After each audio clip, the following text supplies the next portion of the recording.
When a client comes and calls us, it's already too late. Something's already happened.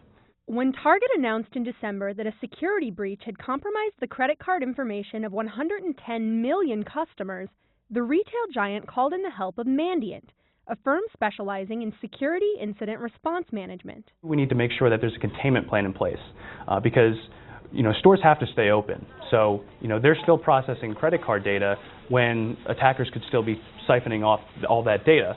And they have to understand how the attacker got in initially so that they can make sure that they can't get in the future. In order to do that, they need to think like the hacker. So this is what the attacker sees and how they interact with the point-of-sale systems.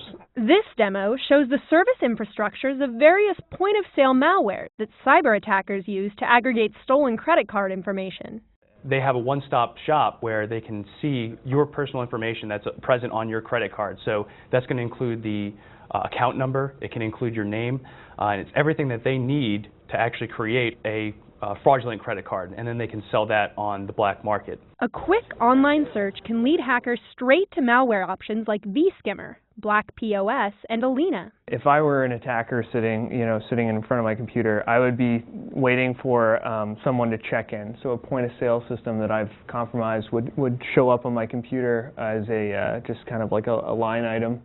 Like in the case of Target, the hackers often gain access to the company by way of a malicious email. They'll just wait for some unsuspecting corporate user to go download this malware, and what you would say is the SWAT team of financial attackers, they're going to see that, and they're going to go in and say, I want to go in there, and then they'll just purchase access into that, and that's their entry point into the environment. And once they're in, essentially anyone that's swiping a card at those point-of-sale terminals is the people that the attacker is targeting.